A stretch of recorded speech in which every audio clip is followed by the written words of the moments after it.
Hey, what's up? Welcome back to the Step It Up Entrepreneur Podcast. Thomas Keenan, your host. Today we have a special guest and a client on the call, just being super transparent out of the get-go. Got Miss Kaitlyn Young on the line with us today, and I'm excited to have her here because this is someone that, Kaitlyn, I've known you now. It's got to be about 2 years. Yep.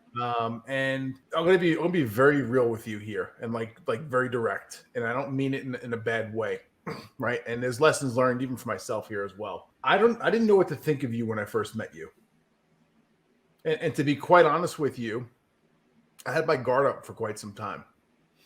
And I saw you in a couple of instances be mistreated by those who I was associated with, and I didn't like it. But I also kept my distance from you for a while intentionally. And then I saw you get involved with and work with some people who I love and trust and respect and would literally go to war for. And I got feedback, right? I got feedback from these people. And the feedback that I got was like, hey, hold off, pause, and give that a second chance over there because maybe your thought process on it isn't what it really is. I said, okay. These people that I like, I respect, I trust. I've done life and business with them for years.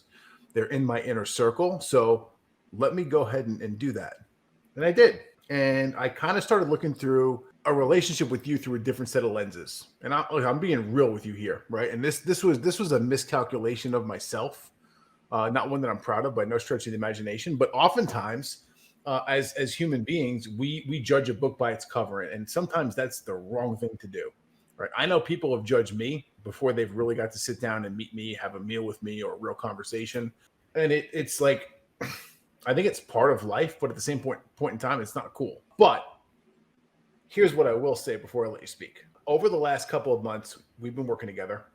And one of the things that I've noticed, and I started hearing the rumblings of this from a couple other people, like I said, who I trust and respect as well.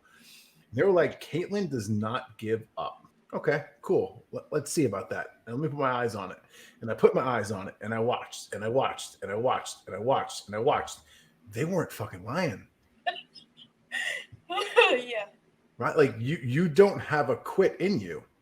And I think that there's so much to that. There's so much behind the scenes story that at one point in time in your life, you're going to wind up unpacking for people to really understand it. And look, I just want to commend you for it and say, even in the darkest of days, the hardest shit, people talking shit about you and putting you down, you have shown the fuck up and made things happen for yourself. And you've actually built a real business, which a lot of people I don't think even realize. So with that being said, welcome to the show. And I'm just excited as all hell to have you here because I want to dive in with you and learn a little bit about what's going on and the cool things you're doing for your clients. Absolutely. Well, first of all, thank you for having me on. And, it's funny that you said that because I didn't know what to think about you either. I was kind of intimidated. Like, I was scared shitless of you, Mike, Claudio, and a couple others in the group. Like, I thought, like, oh my gosh, these guys are, like, going to go murder me in a back alley. Like, to be honest, like, that's just what I thought. Completely transparent. But the thing is that, like you said, as you get to know someone and get to see how they operate, from people you trust, the more you can lean in and stuff. And honestly, to be honest, 2 years ago, I don't know if I would have wanted to hang around me then either. Like, I was a different person 2 years ago than who I am today, too. We take that into account, too, and it's taught me, like, just because someone's not a fit for you a year or two ago doesn't mean they won't be a fit for you in the future. Yeah, that's a big lesson I've had to learn, too, myself. It's like, hey, cool, I've done all this work to go self-develop. And, it's funny, not funny, but we talked about this, or I talked about it publicly at Chris Whitehead's last event, his iconic event in Boston. You were there. Mm-hmm. And it's like, you self-develop. And if you do so long enough, you wind up outgrowing some people in your life. And I've been on that journey since 2015, right? So I've been at that for a minute. And one of the things that's popped up a couple of times in my life is like, okay, cool. I outgrew that person and kind of left them in the dust because we no longer aligned. They couldn't keep up. And I'm not saying that from a cocky perspective. That's just what happens when you self-develop. And 2 or 3 times now, I've had people actually circle back around, reintroduce themselves in my life. And you know what? they're not the same people. They've actually gone and done some of the work. And you have to look out for that. And you also have to respect it as well. Yeah, 100% agree. Yeah. 1000% agree. Yeah. All right. So let's talk some business here for a minute. Okay. You're the social media doctor. It's the name of your company. Give me some stats. How long you've been in business, and how does your social media management help your clients in business? Yeah, so we've been in business for a year and 8 months, so technically still kind of new here. But the main thing that why I started the business was I kind of had some people approaching me and saying, "Hey, you do really good on your organic social media, like, you should look at starting it." When I first went into business, I didn't have the right intention. Like, I thought, okay, this would be how I earn money. Since I did some inner work and things like that, I realized it's much bigger than that. It's about putting the heart and the soul back into the social media business owners to help them create a unique brand that stands out, that voices what they want their clients to hear, really diving back in deep to core values like you talk about all the time. Literally the first thing I do with my clients is we sit down, and if they don't have core values, I'm giving them a copy of your book or giving them, some kind of like work through of like, we need to make sure you have core values, because that's how we build a brand. We start there and we build the brand off of the core values and their mission. And we're able to basically cultivate a complete strategy from there. Yeah, that's tremendous right there. It still shocks me. You're like the fifth or sixth person who's told me, hey, if I get a new client and they don't have core values in place, the first thing they do is get your book, which blows my mind, because, I started writing that book in 2018, and I was like, I'm just going to put this thing together and kind of toss it out there. We'll see what happens with it. And the feedback that I get to it, even to this day, and we're 4 years into it at this point, right? It's just wild. Like I get DMs or text messages from people multiple times a week saying, "Hey, this helped me with," or "This impacted me in a positive way." So it's almost surreal, even to this date, with all of the positive feedback that I've gotten. It's still kind of surreal when someone like you comes on or has a conversation with me and is like, "Hey, this is working, and here's why, and here's the proof." So thank you for sharing that as well, because I'll tell you what, I don't care what level you're at as a human being, as a business owner, business leader. If you don't get positive reinforcement occasionally, you're like, well, that's a waste. I'm not going to continue putting my time and effort over there. Truth. Yeah. So this to me is a little bit more of that positive reinforcement that's going to make me continue to go out there. Maybe I'll go and I'll post some more about the book. Maybe I'll take some snippets out of the book. Maybe I'll do a couple more trainings or live videos, either inside of one of the Facebook groups or inside of Step It Up Academy in one of the next calls we have. So I appreciate you sharing that with me. 100%, 100%. When I went to the November event last year, and like I had core values and I stuck to them even after that event, it still gave me more clarity of like core values are so much deeper than just like a personal thing, because I did make them more personal, whereas a lot of more business owners do the, put the sign on the wall, things like that. Yeah. But I got to see the business benefit of the core value side, which is usually opposite of most business owners, but it's just how I operate. And so that was really helpful. And that's, helped me be able to serve my clients better. So thank you for that. Yeah, no, I thank you. And I appreciate you talking about that too. Talk to me about the core values. Like how many times did you go through the exercise? How many times did you revise them? And how long did it take for you to get them nailed down to you, like, that's my shit right there? So unlike most people, again, I've kind of known my core values from day one. I have revised like the sayings that go with them, but I haven't changed the actual core values. Those still ring so true within my business, and they really are how I want to operate, that I haven't. Now, my mission statement, that's a whole other story that's like gets reworked every month, I feel like, at this point. But, the core values, luckily or whatever, I only had to do it once. Yeah, that's good. That's good. What's the biggest takeaway that your clients have when you help them roll out the core values? They get clear. So they're like, holy crap, like, I didn't realize that this was so important to me. Or, when they start to see the posts go up and stuff, it's holding them accountable to those core values. And they're like, crap, that's right. Core value number 2, she just posted about it. I have to act like it, right? So it's like this accountability that they don't even realize they get because it's in their posts. You know, we create posts around it. We create the whole culture. And therefore, we're also setting the client experience up because they know, okay, when I work with so-and-so, this is how they're going to treat me. This is how it's going to go down. And most of the time it's a lay down sale because of that. It's just I already know how you operate. Yeah. So there's positives and there's negatives that come along with core values. And most times I focus on the positive. But I want to share a negative here that I've experienced myself. And I've witnessed clients experience it too. And it's a negative, but it's a temporary negative, if that makes sense. It's actually necessary in order for you to evolve and live true to the values. So I go out to Utah last August and I speak at this event, right? And wild ass story. I get there the morning of the event, I check in, everything's going all good. And like an hour later, I run out of the room and I want to go get some real breakfast because, you know, I like to eat. So I go out to get breakfast and I come back and the power in this hotel is out, like gone. It's like, oh shit, like there's a big event with probably 150 people in this room going on right now. I'm supposed to speak on stage this afternoon. Power's out. So we've got no projector, like no screens, no audio, no microphones.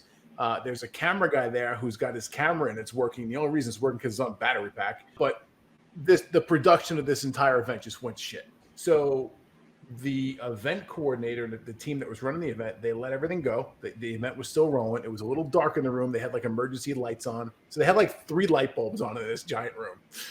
Right. And it was enough where you could see who was on the stage and it wasn't dangerous by no stretch of the imagination. But like this presentation that I had, like just went out the window because I put together, you know, slides for a presentation. Like, well, I can't do it now. So I go up and I speak later in the day and it's funny how things happen. I had to pivot and talk about something different because the 2 or 3 people that went before me, literally, they all touched on something that I was going to talk about. Of course. So I'm sitting in my chair like 10 minutes before I have to go. I'm like, whoa, what the F is this? Like all this stuff I prepared for, what I was going to come over here and talk about, like 3 other people just took it from me. So now my heart starts pumping a little bit and whatnot. And, all right, cool. I think I got something I can go talk about here. So get up on the stage, and I was like, you know what? It's gonna be raw. Just tell the story. Talk about core values. Gonna talk about this, that, the other thing, and I do it. I get done with it, and I sit down back in my chair, and the lady who's there next to me is like, "Hey, you and I should have a conversation after this event is over. I'd like to talk to you about doing some stuff." Cool. It's kind of like what I'm here for, right? This is a lead. By the way, this is a fucking lead. Yeah. So I wound up talking to this lady. You would really enjoy her too, by the way. She lives in Utah. She's a dog trainer by trade, and she's got a big ass piece of property, and she loves animals. So she boards dogs. She's got all these dogs that are on her property. She's got camels. She's got pigs. Like it's really cool. So she's got a really large team because she needs a lot of people working for her to basically manage all the animals 24/7. And she hires me to help her get clear on core values. Like that was she's like, hey, she goes, I've hired business coaches. She goes, I've worked with Marcus Lemonis. She goes, like, I don't need help over there, but I do need help on this one very specific thing. Core values. Yeah. Core values. Okay, cool. I can do that. So we set up a package. We start doing this thing, start coaching her and her team. And it's her and her executive team who pop on the call every 2 weeks with me. And they start doing the work. They're diving in quickly and they get clear on the core values rapidly. Awesome. This is working. So a couple weeks pass and I have a conversation with her, just me and her. And I'm like, hey, I got to give you a forewarning here. Okay. Like this is awesome that your whole team's involved. That we got clarity on the values real quick. There's obviously some stuff that we need to finalize in order to really roll these out and implement them to the company. Yeah. But one of the things that you're going to run into here is you're going to have attrition within your existing team. And she's like, huh, okay. So a couple more weeks go by. And the attrition came. And it came in the form of her right-hand woman who's been with her since day one, for like 10 years, was like, hey, I'm not doing this anymore. I'm out. Like just randomly came in and quit one day with an attitude. Oh my gosh. And what happened was they got clear on the core values And now everyone on the team was holding everyone else accountable to living and operating to those values. And this one woman thought that she was above the values and couldn't handle it any longer and walked herself to the door. And it threw my client for a loop. She was a bit, I don't want to say mad, but she was kind of shocked that someone that she had such a relationship with, someone who had so much access to her business, was like, yeah, sayonara, see you later. Yeah. It kind of threw her for a loop.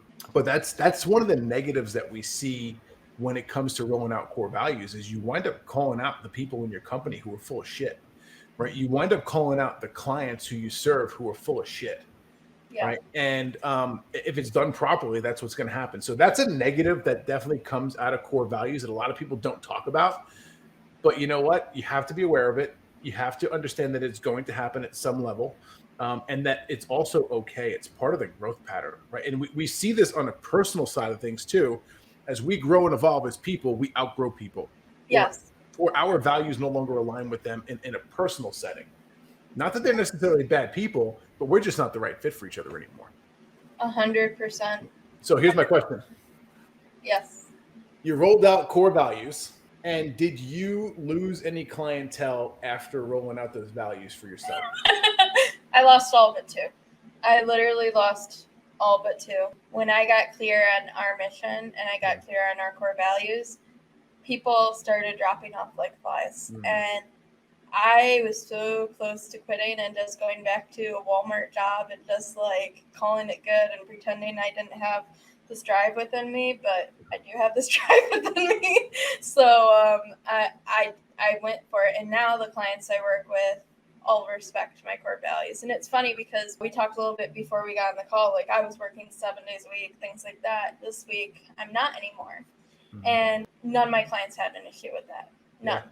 Whatsoever, because they respect my core values. They respect who I am. And it's a night and day difference. Yeah, you were here in Dallas last week, and Mark Zalmanoff, who's one of the coaches in Step It Up, he was up front talking, and Mark was telling a story too. He's like, when he first started his fitness coaching business, he was working all the hours and doing all the things and bending over backwards for the people. And finally, one day, he was like, "Yeah, enough is enough. Like, I have a family. I've got kids. Because I'm going to go take my son to a football game or a baseball game, whatever it was." And when he told the clients, like, "Hey, yeah, no, I can't coach you next Tuesday at 2 because I have a family commitment," he goes, they actually respected him more and understood. So it's another way for you to connect with people. It's another way for you to be a real human being and not just, the social media doctor will handle it 24/7. Like, no, I think it's so important that yes, we have the core values. We instill the core values into the culture and every fiber within the country in our being, company in our being. But at the same point in time, I think this is the lesson that you are learning right now is that you also have to set boundaries for your personal self, even within your own company that you own and run and operate. Oh, 100%. If there is one word, and my Catherine, my coach, and Catherine, what she would literally probably tell you, if there was one word to summarize like the work I've been doing, it's boundaries and setting what I'm okay allowing, because I had none. I am 100% a people pleaser at my core. Gotten a lot better on it, but I just wanted people to love me. Yeah. And so I let them, I thought if I let people walk over me, they got what they want, they'd love me. That is not how it works. If people truly love you, they will respect the boundaries you place. They'll respect and actually want you to have those boundaries. They'll be like, "Hey, why don't you take time off? Like go, take care of your family." Yeah. So that's a lesson I'm still on the journey of, but definitely one that's hard to learn. Yeah. Can I tell you a secret? Mm-hmm. That rings a bell for me and strikes home really good. Like a lot of people see me now and like, "Oh, here's this big guy. He's in the gym all the time and this, that, the other thing." What most people, and I've been a big guy my whole life, right? What most people don't know is that I was that people pleaser for the first 35 years of my life, right?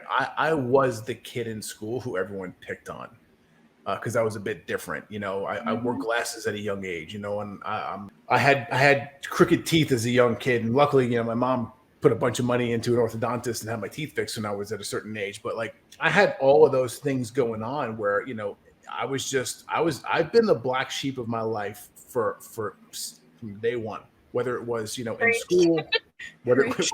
yeah, whether it was at home, whether it was with family. Like, I didn't go down any of the traditional paths when it came to school or education or going to get a job. Like, none of it spoke to me. So, and I think a lot of that had to do, like, listen, everyone's been through shit in their life, and some people's shit is like this, and some people's like this, but it goes through it at some point. 100%. I grew up in a house where I was raised by my mom, right? My dad and my mom divorced when I was 4, and my dad was off there doing his thing. Not a bad guy, but not like a present father. And I think a lot of that growing up in that instance, in that situation, forced me into the people pleasing aspect. And I did that for the longest time.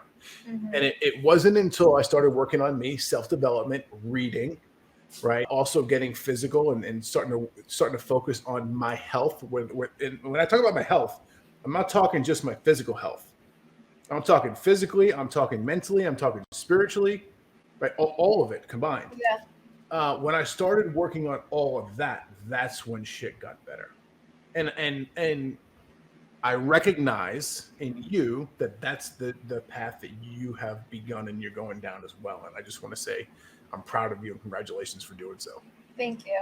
Yeah, that definitely a path that I'm aware I'm down now. Like that, it's very much so aware that, I recognize through doing a lot of inner work and stuff, like, what I need to do next to get to where we're going. So yeah. I appreciate that. Yeah, it's pretty cool. So let's talk a little bit about social media, Doctor. Mm-hmm. All right. You're in business 1 year and 8 months. By the way, you're in business longer than I am, which is cool. Congratulations. Thank you. Tell me a little bit about the services and the packages that you're offering your clients and why it makes sense for a small business owner to hire a social media marketing agency like yours versus, doing all the work themselves.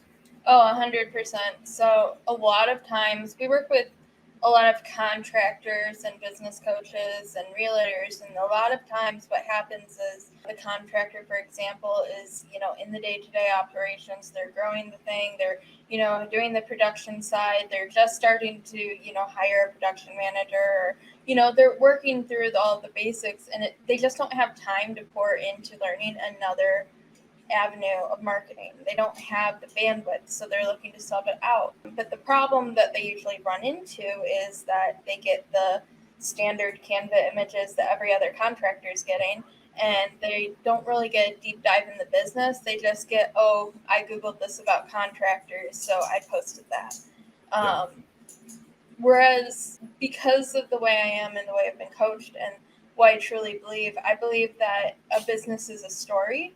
I believe that you telling the story of what a day-to-day looks like at, such and such company. What do we believe in? That core values piece, right? So we come into a company and we deep dive not only into, okay, what does this business do, but who are they? What are they about? Like, what cool client stories have they heard? Like, this client said this, how did they help the community? Like, we dive into everything. I call it our 360-degree view. We just go in, we completely look at every part of the business, and then we create a strategy from that. And that's the part that people don't get from these marketing companies. It's not just let me post your shit on social media. I need to understand you. I need to learn you. I need to know how you speak, how you communicate. I need to know what your core values are. And that helps you craft the strategy behind the social media activity. So exactly.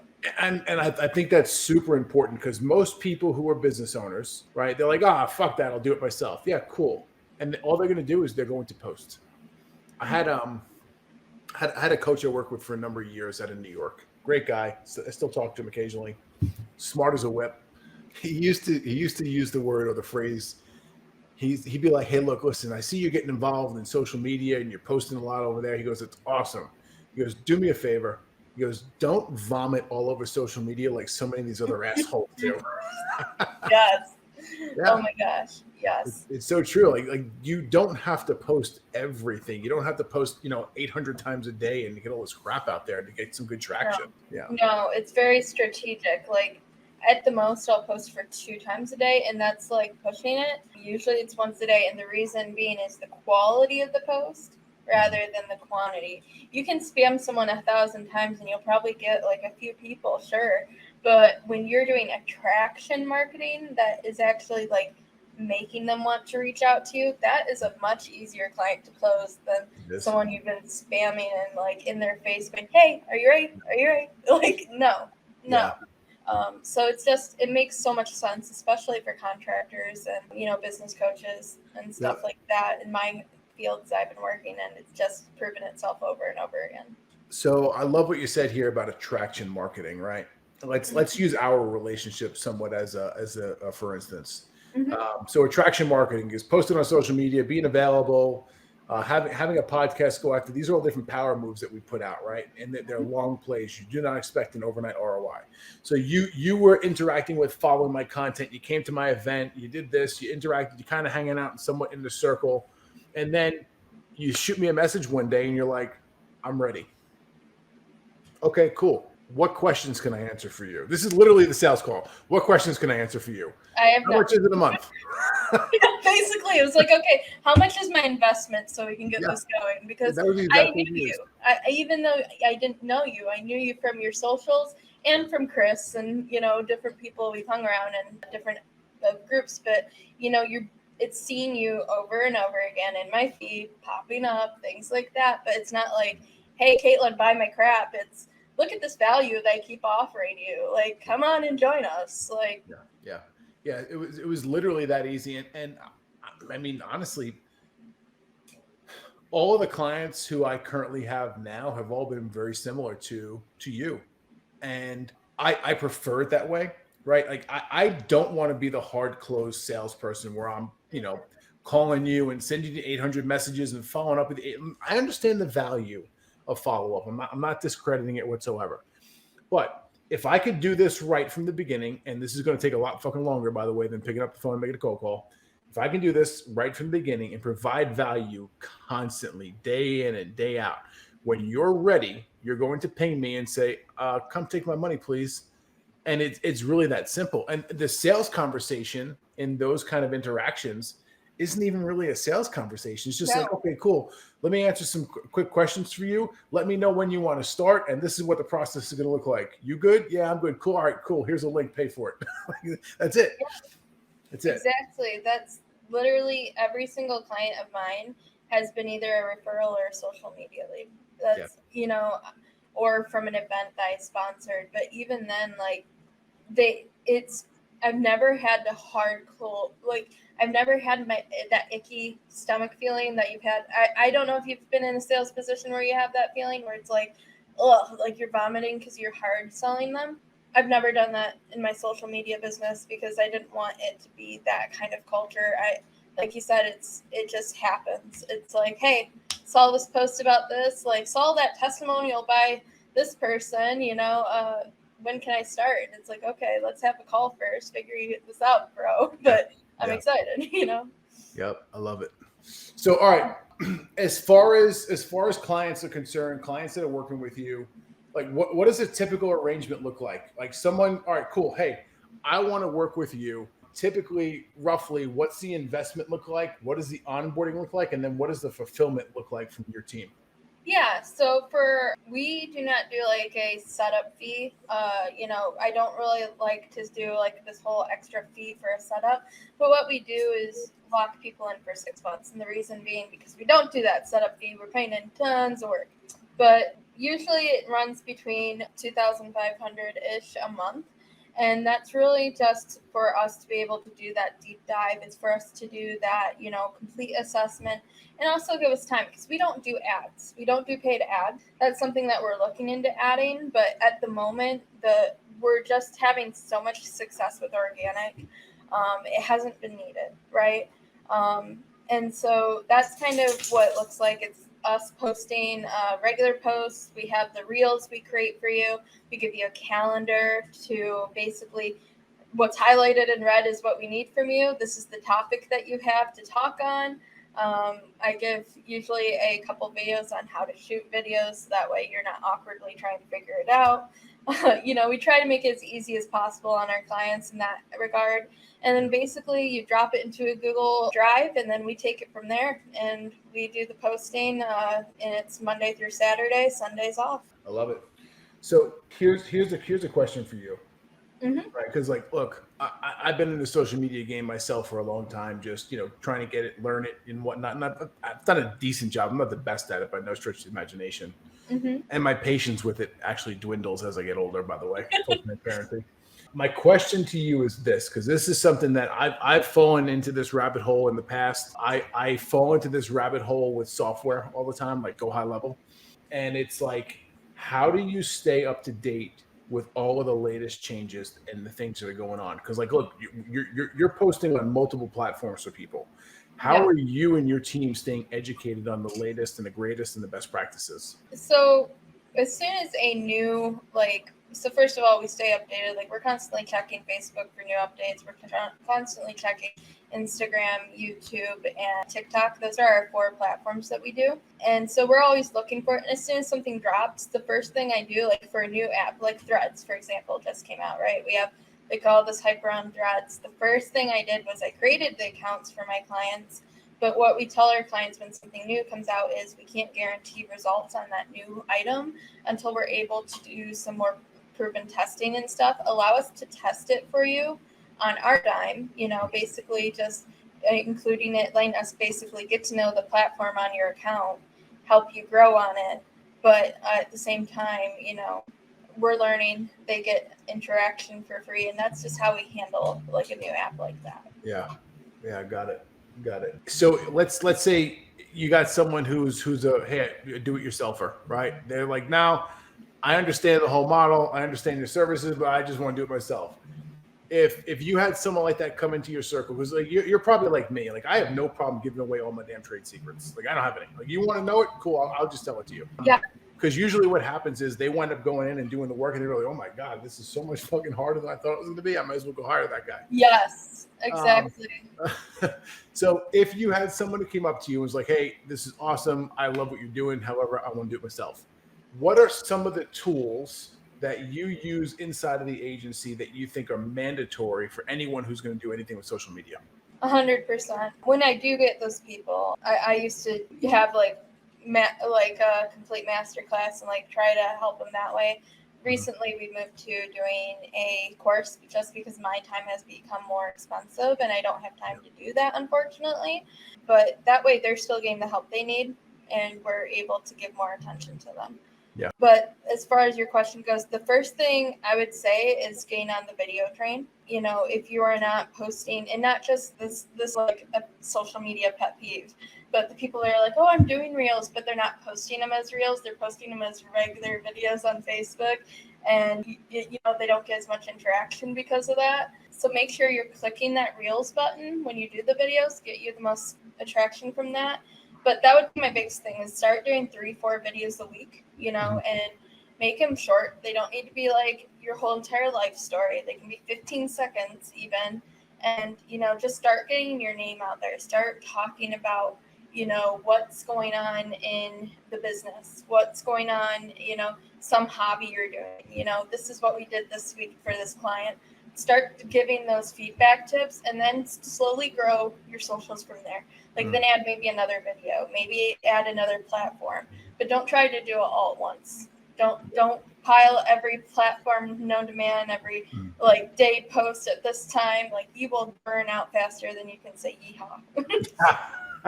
That's the truth. What do you like to use for basic editing or putting reels together? CapCut. It's plain and simple. My personal favorite is CapCut paired with Captions. Those apps, they're only because Captions apps are more like eye-catching and like boom in your face. Yeah. And it's really easy to use for that. But if you're editing, CapCut all day. It's free. They have a paid version too, but the free version will get you where you need to go. Yeah. Love it. That's pretty cool. I haven't used it yet. It's one of those things where I'm like, yeah, cool. I understand the importance of it, but I got enough software in my life. I don't need to go learn another one. And unfortunately for me, I have a team in place also that handles most of that shit. Yeah, same. Yeah. So that's me with Go High Level. Like, I learned enough to be dangerous, but now I'm like, I want nothing to do with this, so that's why I'm free now. Like, here, take all of it, run with it. Yep. It's funny you mentioned her. So for the listeners, Bree is a fractional COO, and she does work for me. She does work for Kaitlyn, and she's a wizard when it comes to the back end operations. And I say that as someone who's done that for other people as well, because that's really my area of expertise. And she's just awesome at it. But she's been super helpful in systematizing a lot of the back end of my high level account. But one of the things that, again, like, I'm just a weird nerd. I'll sit home on a Saturday and watch YouTube videos on the latest and greatest updates on high level. Right. And don't ask me why. I know it's not cool. It's not sexy at all, right? But for some reason, I do it with Facebook and Instagram, the latest and greatest things that come on there. So I'm laughing, but I'm laughing because I do that. Like, I talk about not having time off, but like, when I started doing the time study, thanks Thomas. Yes. I started looking at, oh crap, I spent like 2 hours, Saturday morning just, looking at Facebook standards and communities rules. Like, what the heck?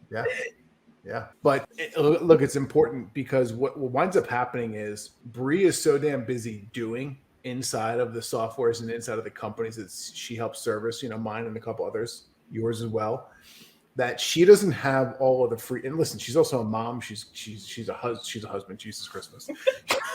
Don't listen to this, Bree. She's a wife. She's a wife. She's a wife and a mom. She's just busy, and she's a great woman, right? One of the things that she just doesn't have time and the bandwidth for is to stay up to date on a lot of these changes. And a software company like High Level, like they put out updates freaking daily. It's crazy. Yeah. So I stay up to date and in tune with a lot of them. And I if I catch something before she does, I pass along the info to her. I'm like, hey, look, this new thing just rolled out. We got an update here. We need to start making changes over here with this. Or, hey, like, for instance, right now, the biggest one for me, and I'm excited about this one, they just released or just about to release their proposal and estimates section inside of High Level. Mm. So what this means is that if you're sending out contracts to your clients when they onboard and start working with you, you can get rid of your document signature, your e-sign tool. So I pay like $125 a month right now to PandaDoc because I have a couple licenses on my account. I was going to say, yeah. I'm going to scratch that in a couple of weeks because I'm going to let them work the bugs out first before I can completely switch over. I'm going to let them work the bugs out, and then I'm going to tell PandaDoc to go scratch my ass because now High Level is going to have all that stuff built into it in one platform. Right? It's funny that you say that because Bree and I have the same plan. Probably because she heard about it from you, and then the tree made it to me. So yeah, no, we have the exact same plan because I'm paying DocuSign like $100-something a month for 2 users, and I'm like, dude, like, yeah, High Level all the way. Yeah, I agree. That's I'm looking forward to that, and it's like they just have so much new crazy cool stuff popping out. I was a guest on a podcast today from a guy who I've worked with for over maybe a year ago. So I worked with him for a couple months. Real sharp dude. He's a back-end automations expert. Like, Bree does operations overall. This guy is hyper focused only on like automations. Wow. Solid nerd, like complete full-blown nerd. I love it. Right. And we were talking about like the latest craze right now is AI everything, AI images, AI pictures, AI this, AI. Before long, you start making AI children, right? With all this crap going on. But we were talking about AI automated chatbots because that is a big thing that's super popular right now, especially we see it in the real estate industry. We see it in the home service industry. We're starting to see it in the coaching industry as well. But people are building these automated SMS or Facebook Messenger bots that integrate with High Level that will speak and have a real conversation as if they're a human with your lead or your potential client. Yeah. So that's a next iteration that's kind of going to be in the works for me as well. So go back last Friday, you flew into Dallas, and we had the whole crew together for our quarterly meetup for Step It Up Academy. Yeah. And one of the things that we did was we spent time like actually going into the back end of software and like and us showing you guys, hey, like these are some of the things you guys need to do in your business, which is one of the things that I think truly differentiates Step It Up from any other mastermind that's out there. 100%. So we pulled up a lucid chart and we started going over the business process and workflow, right? And when we looked at the 30,000 foot view of business operations, then we started diving into like the 1,000-foot view. In that 1,000-foot view, we had a sequence of automated texts and then to emails and to text and back to emails. So I know that you and Bree have started working on that for your company. I have as well, because I need to dial in some more of it, right? I'm not perfect. And by the way, there's no such thing as a perfect business. It doesn't exist on the planet. Nope. But one of the things that we need to figure out moving forward is, okay, cool, let's build in some of this automated follow-up into the SMS and the email sequences. But I also want to build in the automated AI bots to communicate back and forth.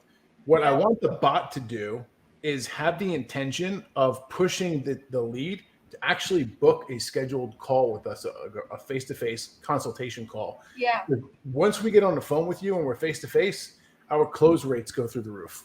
Yeah, I was going to say that's so funny. Literally yesterday, me and Bree had like this 2-hour deep dive. We scheduled it. We're like, we're going to get this done. You know, really it was me telling her how I do my processes and then her translating visionary to whatever she's going to do with it. That's how it went down. But she gets it because she's that great of an integrator. And like literally we were talking about, like we laid out everything on the lucid chart that you sent and put it into, you know, all our stuff into spots, found some holes, of course, and we're like, oh yeah, we should probably communicate that. But we were talking about the chat bots and stuff to go in there, but I like how you said to interact, to book on the calls, because that I didn't think about. Yeah. Yeah, I think that's the best use case with it now. I was talking to the student on the podcast today. He has a valid concern that he was sharing with me about the AI chatbots that he's seeing people build. When you start building automations that have full-blown conversations, his opinion is it's very important to have a parameter, an outside box. Like you can't go outside of this box in the conversations, because if you do, it's gonna break the conversation piece of the tool. And the more advanced, the better the conversations you want this bot to have, the bigger this box has to be. The bigger the box has to be, the more complex the automations become. Yeah. So he tries to keep it as simple as possible and just ask yes/no questions. And inside of high level, high level has AI already built into it, so it can determine if you're replying yes or no to a text message. And basically use that to then branch people into the correct different sections of the workflow in order to automate the conversation. So pretty wild stuff. Yeah, 100%. Yeah. So what's the goal for you with Social Media Doctor? What is your main focus right now, and when are you going to achieve it by? Yeah, so my main focus right now is growing to 50K a month, you know, really just diving into being able to help at least, 15 individual business owners. We're very close to that, but we're getting there. So anyway, to get to that, so that way, I can step more out of the role and into more of the strategy, really diving deep on that, and eventually be able to make this kind of the catalyst business for my other business venture that I have lined up, which is helping people connect to themselves, at a llama retreat center, because yes, llamas, I know it's a whole thing, but I know how much llamas can have that connection, and also, how much nature can help. So it's just kind of a catalyst for that in the long run. Yeah. Love it. Love it. Hey, this has been awesome. I appreciate you coming in here today and sharing some stuff with us, and just watching your growth over the past couple of months, especially the last couple of months, has just been really awesome. And I want to tell you that I'm proud of you for achieving what you have. And I'm also proud of you for literally not giving up and pushing forward, even when people, myself included, kind of turned a cold shoulder to you. So I appreciate that. Thank you. Yeah. Where can we find you? You can find me on any social platform, Kaitlyn Young Official, or Social Media Doctor. You can go to smdoctor.com. No, I did not think that name through for my domain at the first time. So ignore that and just think it's a nice social media doctor company. Love it. I appreciate you coming in here today. I'll talk to you soon. Thank you. Thank you for tuning in to the Step It Up Entrepreneur Podcast. Make sure you head over to stepitupentrepreneur.com and make sure you subscribe so you never miss an episode of the Step It Up Entrepreneur Podcast.